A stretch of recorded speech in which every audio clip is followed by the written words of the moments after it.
안녕하십니까, 여러분. 저는 요즘 깊은 고민에 빠져 있는 60대 여자입니다. 참, 이걸 어떻게 풀어야 할지 고민 해결이 도무지 되지 않아서 여러분에게 도움을 받고 싶어 이렇게 사연을 올리게 되었습니다. 그런 말이 있잖아요. 검은 머리 짐승은 거두는 게 아니다. 제가 지금 딱 그 꼴인 처지라 어찌해야 할지 막막합니다. 한자 사연을 올리면서도 이걸 용서를 해줘야 하나 말아야 하나 너무나도 속이 터져나갈 지경입니다. 제 이야기를 한번 들어보시고 현명한 조언을 해주시면 저에게 힘이 될 것 같습니다. 저는 20대 후반에 결혼을 해서 딸을 하나 낳고 행복하고 평화롭게 잘 살고 있었습니다. 남편은 3층짜리 상가 건물을 하나 가지고 있었고 짜투리 땅도 가지고 있던 사람이어서 돈이 궁하다는 생각을 해본 적 없이 살 수 있었습니다. 남편은 저와 초등학교, 중학교, 고등학교를 같이 나온 동창이었는데 초등학교 시절부터 제 뒷공무니를 졸졸 쫓아다니던 사람이었습니다. 인내심의 승리라고나 할까요? 10번 찍어서 안 넘어가는 나무가 없다는 말처럼 결국 저도 이 남자의 진심에 반해 결혼까지 하게 된 것이었죠. 하지만 행복함이 오래될수록 저에게는 점점 불운의 그림자가 뒤따라 붙기 시작했습니다. 남편은 제 손에 물 묻히기 싫다며 설거지도 대신해주고 쓰레기 정리도 도맡아 하는 자상한 남자였어요. 이 남자와 결혼한 걸 단 한 번도 후회해 본 적 없을 정도로 정말 행복한 결혼 생활이었죠. 우리 딸아이가 초등학교에 입학하고 학교 생활에 적응할 때도 함께 지켜보고 아이가 아플 때 누구보다 병간호를 열심히 하던 남자였습니다. 전생에 얼마나 덕을 쌓았으면 이런 남자를 만날 수 있었을까 싶을 정도로 저에게는 대단한 남편이었습니다. 하지만 우리 아이가 초등학교 4학년이 되었을 때 우리 남편은 갑자기 하루아침에 땅으로 꺼지고 말았습니다. 그 나이에 비명 행사를 하게 될 줄 누가 알았겠습니까? 저는 정말 이 현실이 믿기지 않을 정도로 충격을 받았고 삶을 포기하고 싶을 정도로 괴로웠습니다. 싸늘한 주검이 된 남편의 장례를 치르면서도 옆에서 엉엉 우는 딸을 보면서도 현실이 아니라고 계속해서 부정을 했거든요. 주위에서조차 평소에 지병 하나 없이 건강했던 남편이 갑자기 이렇게 하늘로 떠났다는 걸 보면서 너무나도 어이없어 했습니다. 그러니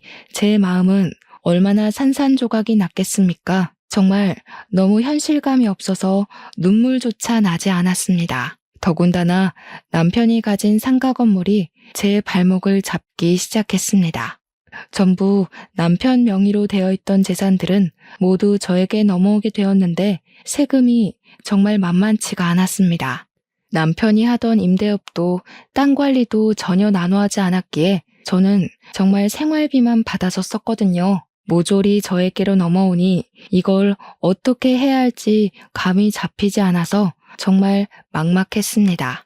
앞이 깜깜하다는 말이 절로 실감나는 순간이었죠. 그냥 세무사가 시키는 대로 변호사가 알려주는 대로 처리를 하려고 했는데 제가 또 아무것도 모르니까 주변에서 콩고물 떨어지기만 기다리는 사람들이 들러붙었습니다. 장례식장에 갑자기 나타난 먼 친척이라는 사람은 자기에게 넘기면 수익을 섭섭지 않게 주겠다면서 권리를 양도하라고 종용하기도 했어요. 제가 아무리 바보 천치라도 그 말이 거짓말이라는 건 모를 수가 없었죠. 결국 저는 주변에서 저를 도와줄 사람을 찾았습니다. 그때 마침 저를 도와주시겠다는 분이 바로 저희 건물에 새를 들어 학원을 운영하던 수학 선생님이었습니다. 우리 딸이 그 공부방에서 수학을 배우고 있었기 때문에 나름 안면도 있고 친하게 지내던 분이었거든요. 작은 호실 하나 임대해서 학원이라고 하기엔 거창하고 딱 공부방 정도로만 운영을 하시던 분이었는데 원래는 세무회계 쪽을 공부하셨던 분이라고 하더군요. 수학 선생님 주변에는 똑똑하신 사자 선생님들이 많이 계셨고 덕분에 저는 일 처리를 수월하게 할 수 있었습니다. 제 상가를 노리고 달려드는 하이에나들에게서 지켜주시기도 하고 법적으로 건물을 아주 꽁꽁 묶어 저 이외에는 아무도 탐을 낼 수 없게 해주셨습니다. 임대업 사업자를 내고 관리하는 법까지 친절하게 알려주신 덕분에 저는 정말 손 한 번 안 대고 코를 풀 수 있었습니다. 저에게는 두 번 다시 오지 않을 은인이나 다름없었죠. 그래서 저도 수고비를 꽤 많이 들였습니다. 그런데 문제는 또 다른 곳에서 터지기 시작했습니다. 제가 아무리 건물이 생기고 짜투리 땅이 생겼다고 해도 당장에 상속세를 내야 하고 현금이 필요한 곳이 많더라고요. 어찌나 돈이 급한지 대출을 받으려고 했는데 대출 이자도 만만치 않고 매달 들어가야 하는 현금이 꽤 많이 필요했습니다. 상가 월세 수익이 아무리 괜찮다고 해도 당장 필요한 상속세는 만만치 않았어요. 어릴 때 고향에서 살던 집을 하나 팔아서 상속세는 급하게 해결을 했는데 그러고 나니 딸이랑 먹고 살 생활비가 필요하더라고요. 월세 수익은 계속 세금으로 빠져나갈 예정이었고 저는 급하게 생활비를 벌기 위해 고정적 수입이 들어올 수 있는 회사에 취직을 하게 되었습니다. 게다가 애초에 그 건물에 제 거라는 생각이 들지 않았던 터라 남편이 죽고 나서 생각도 많아졌고요. 딸을 홀로 키워 나가야 한다는 부담감에 안정적인 직장을 구해 늦은 나이지만 회사의 사무직 직원으로 취직을 하는 게 생계에 도움이 될 것 같았습니다. 월세를 받으면 되는 것 아니냐고 생각들을 하시겠지만 남편이 100% 관리하던 남편 건물이라서 그런지 월세를 제가 받아 마구 쓰는 게 참 마음에 걸리기도 했습니다. 딸이 시집갈 때 그대로 돌려주는 것도 괜찮겠다 싶어서 세금 문제를 제외한 돈은 딸을 위해 모으기로 했어요. 그래서 남들한테 부동산, 재산 있는 거 절대 티를 내지 않고 조용히 회사 생활을 했습니다. 제가 재산이 있는 걸 알면 분명 저에게 돈을 빌려달라고 들러붙을 인간들이 많다는 걸 직감적으로 느낀 거죠. 단 한 가지 문제는 이제 초등학교 4학년이 된 딸이 학교 수업을 마치고 나서였습니다. 저는 7시에 퇴근을 하는데 딸아이가 학원을 아무리 늦게 마친다고 해도 시간이 붕 뜨게 되더라고요. 고작 초등학교 4학년이 밤늦게까지 공부만 할 수는 없었으니까요. 하지만 아무리 아이를 학원에 내내 돌린다고 해도 고작 초등학교 4학년이 배울 수 있는 과목은 많지 않았습니다. 거기다가 늦은 시간에 혼자 아이에게 집까지 걸어가라고 하는 것도 너무나도 걱정이 되었죠. 당시에 유괴 사건도 많았고 남자아이도 아닌 딸아이가 해가 질 무렵에 혼자 걸어가는 게 얼마나 조마조마한지 다들 공감하실 테죠. 거기다가 장례식장에 찾아왔던 남편의 먼 친척이라는 사람이 집 앞까지 찾아와 돈을 빌려달라고 협박을 한 적도 있었고요. 당시에 동네에 강도가 들어서 흉흉한 소문이 돌기도 했었습니다. 그런 와중에 초등학교 4학년짜리 아이를 집에 혼자 내버려 둔다는 것은 상상도 하기 싫은 일이었죠. 그렇다고 제가 취직한 지 얼마 되지도 않았는데 일을 그만두고 당장 생계를 걱정하면서 살 수도 없는 일이었습니다. 그때 때마침 저를 도와주신 분이 바로 수학 선생님이셨습니다. 아이의 학원 마지막 스케줄이 수학이었는데 제가 데리러 갈 시간이 될 때까지 거의 2시간 동안 아이를 자습실에 두고 공부를 도와주시겠다고 하셨습니다. 저로서는 정말 파격적인 제안이고 너무나도 달콤한 말로 들렸답니다. 아이를 위해 그런 수고를 해주신다고 하시니까요. 물론 제가 건물주인 걸 알고 계신 분이라 더 친절하게 대해주셨을지도 모르지만 저는 정말 너무나도 감사했어요. 친구들도 여러 명이 있다고 하시면서 걱정하실 일은 별로 없을 거라고 이야기를 해주시는데 그 어떤 말보다 든든했습니다. 저한테 혹시 다른 일이 생겨서 퇴근 시간이 늦어질 때만 연락을 따로 달라고 하시더라고요. 거기다가 먼저 본인이 남자라서 다른 부분이 걱정되거나 많이 늦게 된다면 저희 집 옆집에 데려다 주시겠다고 하셨습니다. 저희 집 옆집이 아주 오래된 이웃이고 간혹가다 저희 아이를 봐주신 적도 있었거든요. 물론 매일 맡길 수는 없는 이웃이었지만 어쩌다 한 번은 충분히 가능할 것 같았어요. 먼저 나서서 말씀을 해주시니 너무 감사할 뿐이었죠. 거기다가 우리 아이가 수학 선생님을 어찌나 잘 따랐는지 수학을 배우는 게 재미있다고 할 정도로 수학학원 가는 걸 좋아했습니다. 덕분에 저는 마음을 완전히 놓고 일에만 집중할 수 있게 되었습니다. 며칠을 머리 싸매고 고민했던 일이 한 번에 확 풀리니 세상에 참 고마운 분이 많구나 하는 생각을 하게 되었어요. 간간히 제가 감사하다고 학원에 먹을 것들을 사다 바치기도 했고요. 명절이나 스승의 날 같은 때에는 선물도 보내드렸습니다. 무엇을 드려야 할지 잘 몰라서 생필품이나 통조림 위주로 드리긴 했었는데 매번 이런 거 안 주셔도 된다고 하시면서도 고맙다고 받아가셨습니다. 저는 제 선물이라도 흔쾌히 받아주셔서 마음의 짐을 조금 덜 수 있었죠. 저는 딸아이에게 신신당부를 했습니다. 수학 선생님을 너무 힘들게 하지 말고 다른 일로 조르지도 말고 말 잘 듣고 공부를 잘해야 착한 아이라고 단단히 일러두었어요. 그랬더니 너무 걱정 말라고 하면서 수학 선생님한테 아들이 하나 있는데 2살 오빠라면서 자기를 잘 챙겨줘서 너무 고맙다고 하는 게 아니겠습니까? 알고 보니 딸아이가 자습실에서 학교 숙제나 나머지 공부를 하고 있으면 수학 선생님 아들이 우리 딸 공부를 봐준다고 하더라고요. 우리 딸은 허구한 날 입버릇처럼 나도 오빠가 있었으면 좋겠다. 오빠 있는 애들이 부럽다. 그 오빠가 우리 오빠면 좋겠다. 이런 말을 했어요. 그러니 저도 슬슬 궁금해지더라고요. 얼마나 잘해주면 그런 소리를 다 할까 싶어서요. 그랬더니 딸이 아주 신이 나서 술술 이야기를 해주는 겁니다. 우리 딸이 학교에서 점심을 먹고 나서는 아무것도 먹지 못한 채로 학원을 가게 되니까 배가 너무 고팠대요. 그러면 수학 선생님이랑 수학 선생님 아들이 학원에 도착하면 먹을 것부터 챙겨준다고 하더라고요.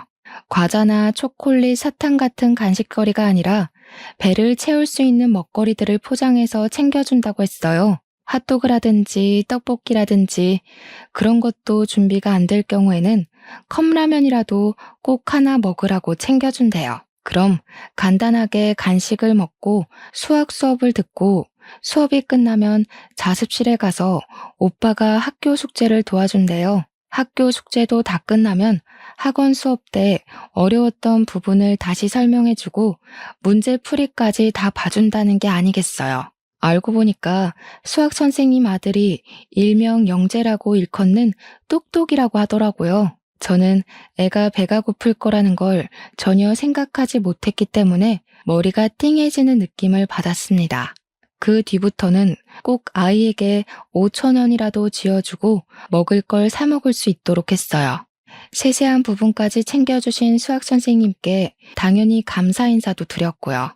그렇게 1년이라는 시간을 보내게 되었습니다. 딸아이는 초등학교 5학년이 되었고 수학 선생님의 아들은 중학교 1학년이 되었습니다. 그렇게 학교가 달라지게 되니까 시간표가 서로 맞지 않게 되더라고요. 같은 초등학교에 재학 중일 때는 학교 수업 끝나고 학원을 갈 때 꼭 같이 다녔대요. 수업이 같이 끝나는 요일에는 수학 선생님 아들이 딸이 가는 음악 학원이라든지 미술 학원을 데려다주고 자기 볼일을 봤대요. 수학 선생님 아들이 다니지 않는 학원이라도 우리 딸아이가 혼자 찾아가는 게 걱정이 되어서 한 행동이었던 거죠. 화요일, 목요일 빼고는 같은 시간에 끝났는지 항상 딸아이를 지켜주고 있었던 겁니다. 그런데 이제 중학생이 되니까 우리 딸보다 늦게 끝나게 되어서 학원을 데려다 줄 수 없게 된 거죠. 그러니 매번 수학학원에서 우리 딸아이를 기다렸다가 아이를 챙겨주었다고 하더라고요. 근데 제가 그걸 너무 늦게 알게 된 겁니다. 무려 1년이라는 세월을 저 대신 우리 딸을 챙겨준 아이였는데요. 너무너무 고마운 마음에 중학생에게 뭐가 제일 필요한 물건일까 며칠을 고민하다가 선물을 챙겨주었습니다. 그 당시에는 워크맨이라고 음악을 듣는 플레이어가 엄청나게 인기였거든요. 꽤 고가이긴 했지만 가격이 문제겠습니까? 제가 그걸 선물로 사주었어요. 그랬더니 가지고 싶었던 물건이었는지 눈이 휘둥그레지면서 저한테 너무 고맙다고 몇 번을 인사를 하더라고요. 뒤늦게 알게 된 수학 선생님께서 저에게 따로 연락을 하셔서 이런 비싼 선물을 받을 수 없다고 돌려주시겠다고 하더라고요. 그래서 저도 선의의 거짓말을 할 수밖에 없었습니다. 회사에서 장기 자랑을 했는데 1등 경품이 그 물건이었다고, 제가 1등을 하게 되는 바람에 경품을 탔다고 이야기를 했어요. 우리 딸에게는 아직 필요한 물건이 아닌 것 같아서 잘 쓸 수 있는 사람이 가지고 가는 게 맞는 것 같다고요. 우리 딸도 옆에서 거들더라고요. 그 물건은 자기한테 필요한 게 아니라면서 오빠가 썼으면 좋겠다고 했어요. 그러니 너무 죄송해하면서도 감사하다고 하시면서 물건을 챙기시더라고요. 그 이후에도 제가 수학 선생님 아들에게 몇 번 고마워할 일들이 생겼어요. 제가 늦게 퇴근하는 날이면 우리 딸아이랑 놀아주다가 집 앞까지 꼭 데려다주고 집에 간다고 하더라고요. 그래서 집이 꽤 먼 거리에 있는 거 아니냐고 물어보니까 수학 선생님 아들이 저에게 모르셨냐면서 저희 집 옆집에 살고 있다고 하더라고요. 저는 진짜 몰랐거든요. 그렇게 가까운 거리에 살고 있는지요. 그런데 그 집은 제가 알기론 세탁소를 운영하는 김씨 아저씨네 집이었단 말이죠. 그래서 거긴 김씨네 집 아니냐고 물어봤어요. 나중에 알고 보니까 김씨네 집 반지하 단칸방에 새를 들어서 살고 있었던 거였습니다. 학원을 운영하고 있긴 했지만 생활비는 빠듯하고, 거기다가 아들이 영재니까 공부를 마음껏 시켜주고 싶은 마음에 세간 살림을 줄인 거였습니다. 그때쯤 알게 되었어요. 수학 선생님도 이혼을 하고 아들을 혼자 키우고 있었던 거였습니다. 저에게 김씨 아저씨네 집이 워낙 시끄럽고 방음이 안 되어서 공부하는데 힘들었었는데 워크맨 덕분에 집중을 할 수 있게 되었다고 고맙다고 하더라고요. 말갛게 웃으면서 작은 것에도 고맙다고 하는데, 우리 딸이 왜 이런 오빠 하나 있었으면 좋겠다 노래를 부르는지 알겠더라고요. 그 나이쯤이면 사춘기일 법도 한데 정말 철이 일찍 든 건지 아이가 너무 착하고 순했습니다. 수학 선생님이 저에게 늘 하시는 말씀이 그냥 친절을 베푼 건데 뭘 이렇게 이것저것 많이 챙겨주시냐고 늘 감사하다고 했었거든요. 그러면서도 제가 주는 물건을 넙죽넙죽 받아가셨었는데 그게 전부 이해가 가더라고요. 제가 그랬잖아요. 늘 생필품이나 통조림 같은 걸 드렸었다고요. 이걸 돈 주고 사서 쓰기는 아까웠지만 생필품이라 안 쓸 수도 없고, 그러는 와중에 제가 챙겨드리니까 다 절약이 되고 하니 고마우셨던 거겠죠. 은근히 마음이 짠하더라고요. 그렇다고 수학 선생님한테만 건물 월세를 깎아줄 수도 없는 노릇이었습니다.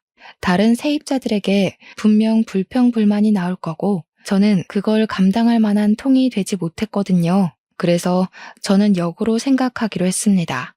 우리 딸이 나머지 공부하는 걸 수학 선생님 아들이 도와주고 있는 걸 뻔히 아는데 제가 어찌 공짜로 그 귀한 시간을 뺏을 수 있겠냐고요. 그러니 제가 아드님에게 용돈을 좀 드리고 싶다고 솔직하게 이야기를 했습니다. 그랬더니 그건 죽어도 안 된다면서 호의로 시작한 일이니 호의로 받으시라고 싫다고 거절을 하셨어요. 그래서 저는 오히려 큰 소리를 쳤습니다. 안 되긴 뭐가 안 되는 거냐고요. 정당하게 시간을 사용한 대가를 받는 거라면서 요즘 중학생이 용돈 없이 지내면 친구들 사이에서도 놀림당하고 왕따당하기 쉽다고 했죠. 그러니까 수학 선생님도 고민을 하는 눈치였어요. 아들이 왕따를 당하는 건 절대 안 될 일이니까요. 거기다가 그때쯤 학교에서 왕따라는 게 놀이처럼 유행할 시기였고 뉴스에서도 학교 폭력에 관한 이야기가 자주 등장했거든요. 그래서 제가 수학 선생님 아들을 붙잡고 절대로 거절할 수 없는 딜을 넣기 시작했습니다. 과외 수업을 하는 거라고 생각하고 매달 20만 원씩 용돈을 주겠다고 했어요. 그러니 애 눈이 정말 커지는데 당시 20만 원이면 정말 큰 돈이긴 했거든요. 수학 선생님네 공부방 월세가 50만 원이었으니까요. 500원짜리 컵떡볶이 팔던 시절이니까 얼마나 큰 돈이겠어요. 보통 한 달 용돈 하면 5만 원 정도가 적정선이었습니다. 그 뒤로는 정말 극진히 우리 딸을 챙겨주는 수학 선생님 아들 덕에 저는 더욱더 한시름 놓을 수 있게 되었습니다. 제가 늦는 날이면 집으로 돌아와 우리 집에서 딸을 챙겨주기까지 했어요. 간이고 쓸개고 다 빼다 줄 것처럼 우리 딸을 챙겨주는 모습에 제가 은근슬쩍 둘이 혹시 서로 좋아하고 그러는 거냐고 물어보기까지 했다니까요. 절대 아니라면서 둘 다 강하게 부정을 하는데 처음에는 의심을 했죠. 근데 진짜 동생 같고 오빠 같아서 서로 챙기는 거라고 하더라고요. 무뚝뚝한 말에도 애정이 느껴지고 진심으로 가족처럼 구는 둘의 모습에 저는 오히려 다행이라고 생각했습니다. 둘밖에 없는 세상에 혹시라도 마음이 생기면 무슨 일이 일어날지 모르잖아요. 고작 중학생과 초등학생이지만요. 그렇게 또 시간이 흐르고 우리 딸이 중학교 1학년이 되었을 때 둘은 또 같은 학교를 다니게 되었습니다. 그러고 나서부터는 정말 친남매처럼 지냈다고 해요.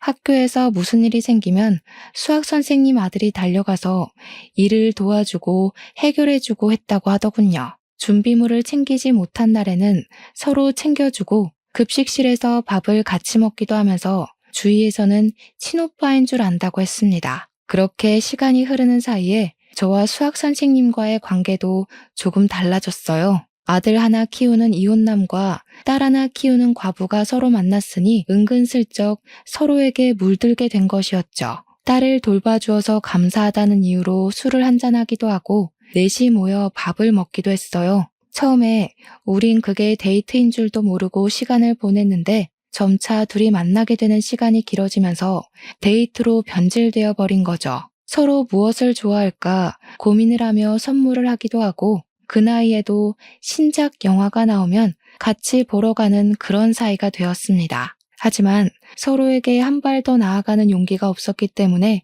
뜨뜨미지근하게 그런 관계를 유지하고 있었어요. 나중에 들은 이야기인데 수학 선생님네 전부인이 도박으로 문제를 많이 일으켰다고 하더라고요. 그래서 이혼을 하게 되었고 이혼을 하면서 수학 선생님이 떠안은 빚이 좀 많아서 그걸 갚느라 늘 돈이 부족했었다는 사실을 알게 되었어요. 저는 2년이라는 시간이 흐르면서 점차 안정적인 생활을 하게 되었지만 수학 선생님은 여전히 반지하 단칸방에 있었거든요. 생각해보면 그 학원이 장사가 안 되는 것도 아닌데 왜 그렇게 세간 살림이 나아지지 않을까 생각했었는데 빚을 갚고 있는 중이었던 거죠.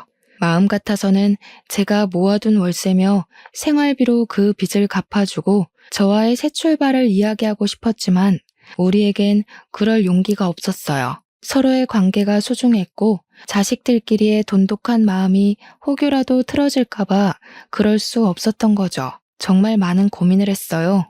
사실 저는 일을 그만두어도 될 정도로 안정을 찾았거든요. 그러나 제가 일을 그만두면 수학 선생님과의 연결고리가 어떤 식으로든 끊어지게 될 것 같아서 그래서 일을 그만두지 못한 것도 있었습니다. 기회를 이용하는 모습이 저에게도 낯설게 느껴졌지만 과부가 되었다고 사랑까지 못하는 건 아니잖아요.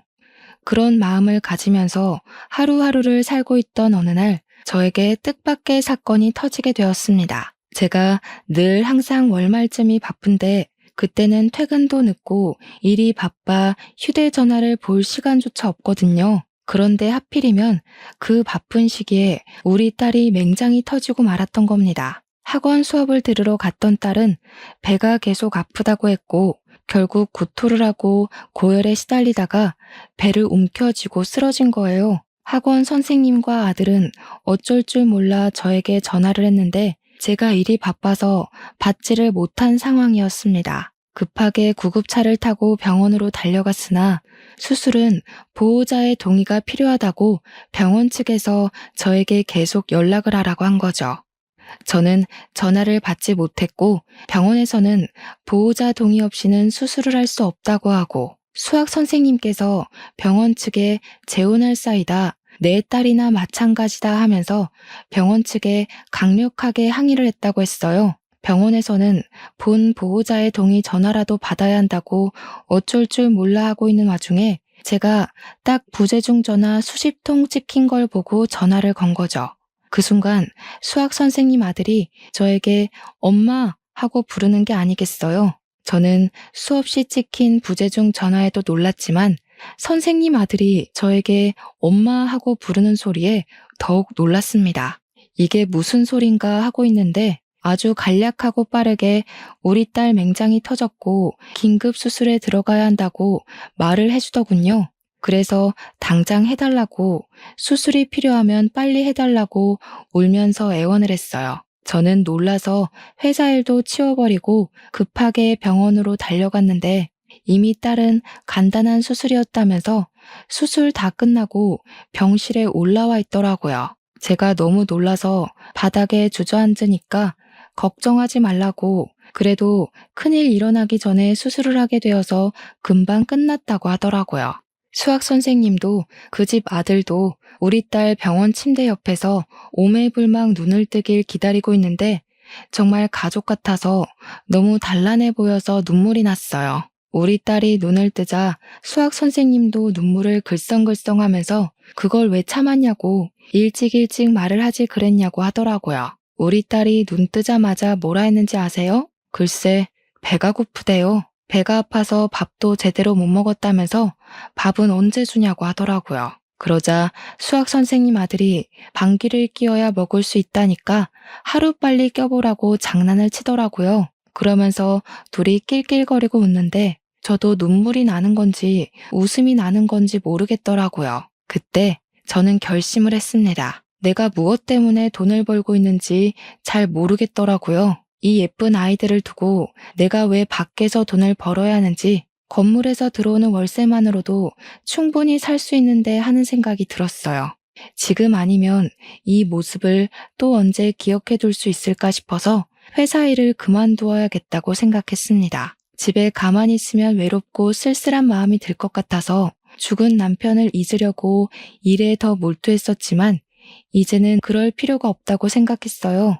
거기다가 수학 선생님 아들이 저에게 전화로 엄마하고 그 부른 순간이 잊히지가 않더라고요. 어떻게 표현을 해야 할지 모르겠지만 그 순간만큼은 정말 제 아들로 느껴지는 겁니다. 우리 가족과 수학 선생님의 가족의 벽이 많이 허물어져 있었고 누가 봐도 한 가족처럼 지내고 있긴 했으니까요. 제가 만감이 교차해서 병원 입원실 벽에 기대어 서서 딸과 아들의 모습을 가만히 지켜보고 있는데 수학 선생님이 저에게 이야기 좀 하자고 하셨습니다.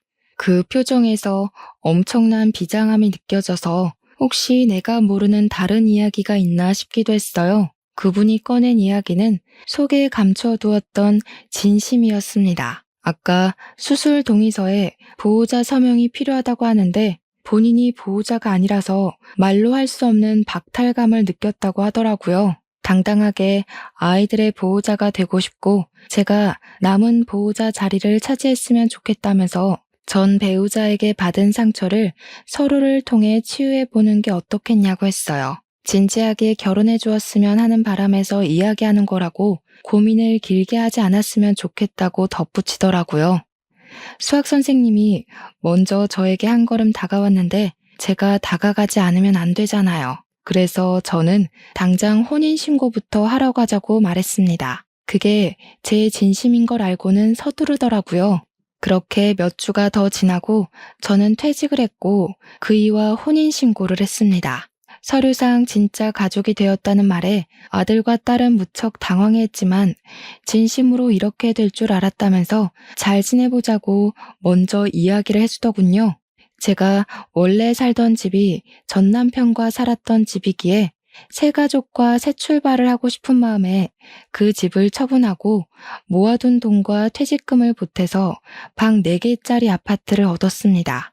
부부방, 딸방, 아들방, 서재를 하나 꾸며서 아이들이 공부도 할 수 있고 남편이 학원 일을 할 수 있도록 꾸몄습니다. 같이 살고 나서는 정말 부딪힐 일도 없이 서로에게 참 잘하며 살았어요. 아들과 딸이 친남매 저리 가라 싶을 정도로 잘 지내는데 보기 좋았습니다. 그러던 와중에 중3인 아들의 학부모 상담이 잡혔고 남편은 저에게 가보라고 이야기를 하길래 떨리는 마음을 하고 학부모 상담을 받으러 갔어요. 갑자기 나타난 엄마라는 존재에 선생님도 당황한 듯 싶었지만 차근차근 우리 아들의 성적과 진로에 대해 상담을 해주셨습니다. 영재라는 말은 익히 들었지만 정말 이 정도로 똑똑할 거라곤 생각을 못했던 터라 저는 너무 당황스러웠습니다. 담임 선생님은 저에게 특목고 이야기를 꺼냈고 돈이 꽤 많이 들겠지만 미래를 위한 투자로서는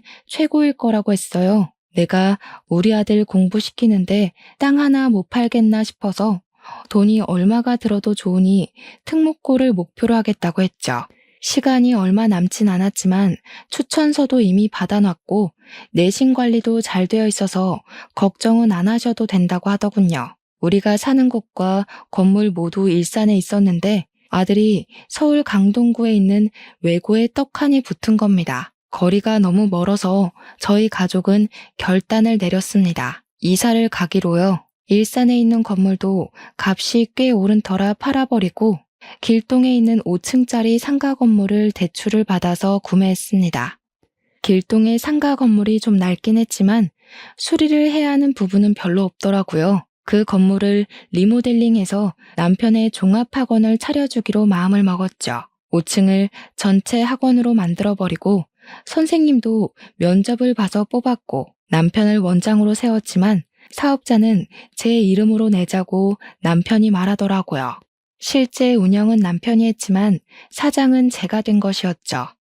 처음에는 학원생이 별로 없어서 적자였지만 우리 아들이 외고에 다니기도 했고 남편이 강의를 잘한다는 소문이 돌아서 점점 학원생들이 늘기 시작했습니다. 우리 아들이 외고를 졸업하고 서울대에 입학하자마자 5층 건물이 가득 차게 수강생들이 늘었습니다. 2년 동안 꾸준히 성장을 한 덕분이었어요.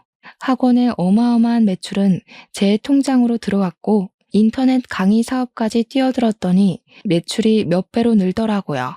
정말 새 출발이라더니 제 2의 인생을 살고 있는 듯 했습니다. 우리 아들은 서울대에 가고 집은 점점 돈이 쌓이고 동네에서 제일 좋다는 아파트도 매매했죠. 하지만 득이 있으면 실도 있듯이 우리 딸의 성적은 점점 떨어졌습니다. 붙잡고 공부를 봐줄 오빠가 없어서 그런 건지 아니면 한계점에 도달한 건지 학원에서 종일반 수업을 들어도 집중을 못하고 놀기 바쁘더라고요. 시간이 흐르고 아들은 군대에 갔고 우리 딸은 수능을 쳤는데 겨우겨우 경기권에 있는 2년제 전문대에 입학을 하게 되었습니다. 몇 년의 세월이 흐른 뒤 아들이 제대하고 복학을 했고 딸은 졸업해서 취업을 준비했으나 마음처럼 잘 되지 않아 결국 우리 학원에 취직을 하게 되었습니다. 물론 선생님은 아니고요. 프린트물을 챙겨주고 수강생 학원비를 받는 프런트 직원으로 취직하게 되었죠. 우리 아들은 착실하게 대학을 졸업하고 대기업에서 빠른 스카우트가 이루어져 대기업 연구직으로 들어가게 되었습니다. 그렇게 평화로운 시간이 흐르던 어느 날 나이가 30을 넘긴 아들이 결혼을 하겠다고 여자를 집에 데리고 왔습니다. 같은 서울대를 졸업한 피아니스트라고 했는데 너무 예쁘고 곱게 생겼더라고요. 딱 부잣집 딸내미 같은 그런 느낌을 받게 하는 여자였습니다. 결혼하고 싶다는데 어련히 알아서 좋은 여자를 데리고 왔겠지 싶어서 저는 반대를 하지 않으려고 했어요. 그런데 예비 며느리가 딱 저를 보고 이야기를 하더군요. 자기는 늘 도우미 아줌마가 집안일을 해주셔서 살림을 잘 못하니까 그런 건 기대도 하지 말고 시집살이도 시키지 말라고요. 남편과 저와 딸은 이게 뭐지? 하는 눈빛으로 서로를 바라보았습니다. 아들은 이미 뿅 가 있는 눈을 하고 있길래 우리 셋은 대놓고 반대도 하지 못했어요. 그런데 그 뒤로 아들의 행동이 조금 달라진 것이 느껴졌습니다. 결혼 준비를 슬슬 시작해야 하니 예비 며느리도 자주 보고 싶고 아들과 이야기도 자주 하고 싶었는데 은근슬쩍 저를 피하는 것 같더라고요. 휴대폰을 손에 붙잡고 있으면서도 저에게는 아무런 이야기도 해주지 않는 모습에 조금 서운하기도 했습니다. 3개월 정도 시간이 흐른 뒤 본격적으로 결혼 준비에 돌입을 했는데 아들이 저에게 아무 말도 하지 않더라고요. 제가 뭐 도와줄 거 없냐고 먼저 나서서 이야기를 하는데도 그냥 없다고만 대답하고 결혼식에 대한 이야기를 꺼내지 않았습니다. 아무리 그래도 혼주 한복 같은 건 예비 사돈과 같이 맞춰야 하는 것 아닌가 하고 생각을 했는데 저에게 아무 말도 꺼내지 않았습니다. 하물며 상견례 자리에 대한 이야기조차 없어서 저는 아들이 정말 결혼을 하는 게 맞나 의심까지 들었어요. 그 사이에 저에게 말도 없이 웨딩 사진도 다 찍어놓고 식장까지 다 잡았다고 이야기를 하는 게 아니겠습니까? 너무너무 서운할 지경이라 제가 먼저 예물을 해주겠다고 물꼬를 틀었습니다. 그랬더니 돈만 주면 예비 며느리랑 상의해서 마음에 드는 걸로 알아서 사겠다고 하는 겁니다. 정말 그렇게 이야기하는데 가슴이 두근두근 하더라고요. 제가 뭔가 실수한 게 있나 싶기도 했고요. 하지만 아들이 좋다고 하니까 저는 통 크게 돈을 전달해 주었습니다. 딸은 오빠가 왜 저러지? 하면서 제 눈치를 보기 시작했고요. 저는 예물까지 해주고 나서야 상견례에 대해 물어보았습니다. 그러니 아들이 우물쭈물해 하면서 정확한 대답을 피하더라고요. 그래서 제가 엄마가 집은 해줘야지 하고 이야기를 했어요. 그제야 집은 봐둔 게 있다면서 저에게 집에 대한 이야기를 장황하게 늘어놓기 시작했어요. 그렇게 큰 집이 필요한가? 싶긴 했지만 다 필요한 용도가 있다고 했고 아들의 결혼인데 그 정도는 해줄 수 있다고 생각했습니다. 그러면서도 상견례에 대한 이야기는 전혀 없어서 저는 의문을 품었죠. 그렇게 며칠이 더 지나고 금요일 저녁에 웬일로 아들이랑 남편이 같이 퇴근을 해서 들어왔어요. 꽤 늦은 시간이라 둘이 만나서 같이 들어왔냐고 물어보니까 남편이 씩씩거리면서 방으로 들어가더라고요. 무슨 일 있냐고 물어보는데 아들은 아무 말도 안 하고 있고 남편은 아들을 향해 삿대질을 하다가 한숨을 거칠게 쉬고 말더라고요. 둘이 싸움이라도 한 모습이라 의문을 품었습니다. 제가 재차 남편에게 물어보자 아니라고 딱 한마디 하는데 분위기가 영 심상치 않더라고요. 그래서 저는 다른 이야기라도 해야겠다 싶어서 아들의 전셋집 계약금 이야기를 꺼냈습니다. 이 날짜까지는 돈이 마련될 것 같아서 라고 물꼬를 트자 남편이 화를 버럭 내면서 전셋집을 해주지 말라고 하더라고요. 그래서 왜? 하고 물어보니까 그냥 해주지 말래요. 결혼식이 코앞으로 다가오는데 전셋집 이야기를 하지 말라 그러고 저도 아들도 남편의 눈치만 살피게 되었습니다.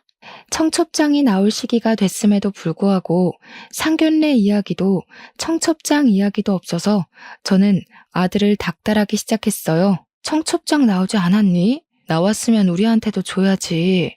초대할 손님이 한두 명도 아니고. 나오긴 했는데 나중에 보여드릴게요. 저는 더 이상 아들의 작태를 참을 수가 없었습니다. 나중에 보여주긴 뭘 나중에 보여주냐고 당장 내놓으라고 윽박을 지르니 그제야 아들이 청첩장을 들이밀더라고요. 근데 그 순간 남편이 확 채가면서 아들에게 소리를 질렀어요. 내가 청첩장 다시 뽑으라고 했어 안 했어? 어디 이런 식으로 행동을 해? 내 앞에서? 저는 일이 틀어져도 단단히 틀어졌다는 생각을 지울 수가 없어서 남편 손에 들린 청첩장을 빼앗았습니다. 남편이 저에게 보지 말라고 소리쳤지만 뭐가 문제냐고 내 눈으로 확인을 해야겠다고 청첩장을 펼쳤어요. 저는 그 순간 정말 현기증이 날 정도로 뒤통수를 맞은 듯한 느낌을 받았습니다. 혼주 이름에 제 이름이 아닌 다른 사람의 이름이 떡하니 적혀 있더라고요. 순간 직감적으로 느낌이 오더군요. 이혼한 전 부인의 이름이구나 하는 느낌이요. 정말 배신감이 어마어마하게 들었습니다. 오빠, 어떻게 오빠가 이럴 수 있어? 지금 우리 엄마 이름이 아닌 친모의 이름을 적어둔 거야? 오해야. 나도 엄마를 엄마로 생각하고 살았어. 근데 친모한테서 몇 개월 전에 연락이 왔어. 내가 결혼한다고 하니까 혼주석에 앉고 싶다고 애원을 하는데 어떻게 거절을 해? 그 여자가 혼주석에 앉을 거면 나는 네 결혼식에 안 가겠다. 아버지! 온 가족의 얼굴이 썩어 들어가는 와중에 제가 언제부터 알았냐고 남편에게 물어보니 금요일에 같이 퇴근한 날 상견례를 했다고 하더군요. 당연히 제가 와 있을 줄 알았는데 상견례 자리에 떡하니 친모가 오더랍니다. 알고 보니 예물도 제가 준 돈으로 샀지만 고르는 건 친모랑 함께 골랐다고 하더군요. 재혼한 이후 너는 내 아들이 아니었던 적이 없었지만 이제 아니다. 앞으로는 아들이라고 생각 안 할 테니 나가라. 아들은 제 입에서 그런 이야기가 나올 줄 몰랐는지 무척 당황한 듯한 얼굴이었습니다. 내가 너 공부시키고 어학연수 시키고 등록금 내준 거 갚으라고 안 할 테니까 그냥 나가. 그래, 너 그렇게 좋다는 네 친모 찾아가서 살아라. 나도 아들 하나 없는 셈 치고 그리 살란다. 우리 딸은 그저 울기만 했어요. 어떻게 오빠가 그럴 수 있냐고, 진짜 가족이라고 생각했는데 아니었냐고 그러더군요. 아들은 친모가 불쌍한 사람이라면서 보고만 있을 수 없었다고 하는데 남편이 버럭 소리를 질렀습니다. 그 여자가 말아먹은 재산이 얼만 줄 알아? 도박이 좋다고 너 버리고 떠난 미친년인데 뭐가 불쌍하다는 거야? 사채업자가 찾아와서 너 내다 팔겠다고 난리치는 거 내가 빚 떠안는 조건으로 살려달라고 빌었다. 우리가 왜 김씨네 반지하에서 밥도 제대로 못 먹고 살아야 했는지 기억이 안 나서 이러는 거야? 남편의 말에도 아들의 얼굴에는 고집이 가득했습니다. 저는 더 이상 들을 말이 없다고 아들을 집 밖으로 쫓아냈어요. 집도 친모에게 해달라고 해라. 앞으로 신경 안 쓰고 살 테니까 보지 말자고 하고 방으로 들어왔죠. 우리 아들은 정말 그날로 짐을 싸서 나갔습니다. 신혼집이고 뭐고 어떻게 했는지 모르겠지만 알아서 하겠지 하고 생각을 안 하기로 했어요. 그렇게 2달이 더 지나고 결혼식 날이 다가와서야 조금 궁금하더라고요. 그래서 남편에게 결혼식장에 다녀오라고 했더니 남편이 죽어도 안 간다면서 자기는 아들 없다고 하대요. 결국 딸이 궁금해서 못 참겠다며 자기가 다녀오겠다고 옷을 주섬주섬 챙겨 입고 나가더군요. 진짜 혼주석에 친모가 앉았는지 가족들 버리고 결혼식은 행복하게 올리려는지 궁금했습니다. 시간이 조금 지난 뒤 딸에게 전화를 받고 남편과 저는 깜짝 놀랄 수밖에 없었습니다. 엄마, 이상해. 결혼식장에 왔는데 그 어디에도 오빠 이름이 적힌 웨딩홀이 보이지가 않아. 내가 식장에 물어봤는데 오빠 결혼 안 했대. 여기서 식 안 올렸대. 식 앞두고 취소했다는데? 그래서 저는 남편에게 아들에게 연락을 해보라고 했어요. 그러니까 왜 해야 되냐고, 뭘 해 먹고 살든 상관하지 말고 살자면서 딱 잘라 이야기를 하는데 저도 더 이상 이야기를 못 하겠더라고요. 그렇게 6개월이라는 시간이 더 흘렀음에도 아들에게는 연락 한 통 없었습니다. 남편은 이야기도 꺼내지 말라고 해서 더 물어볼 수도 없었고요. 그즘 딸이 만나고 있는 사람이 있다며 프로포즈를 받았다고 예비 사위를 소개해 주었습니다. 인물은 조금 못났지만 참 싹싹하고 생활력도 좋아 보이는 사람이었습니다. 저는 아들에게 해주지 못한 모든 것을 딸에게 해주기로 마음먹었습니다. 전셋집도 해주고 예물도 해주고 예단도 섭섭지 않게 보냈습니다. 사위는 몸둘 바를 몰라하며 딸만 주셔도 감사한데 이 은혜는 천천히 갚겠다고 하더라고요. 남편이랑도 어찌나 죽이 잘 맞던지 술도 같이 마시고 낚시도 다니며 아들의 빈자리를 채워주었습니다. 우리 딸은 그런 모습을 보며 제 오빠가 많이 생각났나 보더라고요. 결혼식을 앞두고 연락이라도 했는지 어느 날 밤에 아들이 집으로 찾아왔어요. 무척이나 초췌한 모습이었는데 정말 피골이 상접한 모습으로 엉엉 울면서 잘못했다고 용서를 빌더라고요. 살갑게 다가온 친모를 너무 믿었습니다. 친모가 제 이름으로 빚을 내서 도박을 했어요. 제 월급도 가져가고 대출도 받아가고 결국 빚을 갚기 위해 퇴직금을 받았어야 했습니다. 결혼할 사람은 제가 돈 한 푼 없는 빈털터리가 되자 저랑은 결혼 못하겠다고 도망을 갔어요. 딸 결혼을 코앞에 두고 이런 일이 생기니까 정말 막막하더군요. 아들은 잘못했다고 울면서 비는데 남편은 그런 아들의 뺨을 쳤습니다. 부모가 네 입맛대로 고를 수 있는 건 줄 알아? 당장 나가! 저와 딸은 아무 말도 할 수 없었고 아들은 그 길로 다시 집을 나갔습니다. 딸은 결혼식을 무사히 마쳤고 그 와중에도 아들이랑 몇 번 연락을 하고 금전적인 문제도 좀 도와준 것 같더라고요. 저도 마음이 갈팡질팡해서 아들을 용서해주자고 남편에게 이야기했지만 남편이 절대로 받아주면 안 된다고 철옹성처럼 버티고 있습니다. 검은 머리 짐승은 거두는 게 아니라면서 키운 적 무시하고 침 못 따라간 모자란 놈이라고 하더라고요. 아직까지 연락은 하지 않고 불편하게 살고 있는데 제가 어떻게 하면 좋을까요? 딸을 통해 연락을 해서 만나봐야 할지 아니면 남편 말대로 영영 무시하고 살아야 할지 너무나도 고민됩니다. 부디 현명한 결정을 내릴 수 있도록 사연을 들어주신 여러분이 저를 도와주셨으면 좋겠습니다.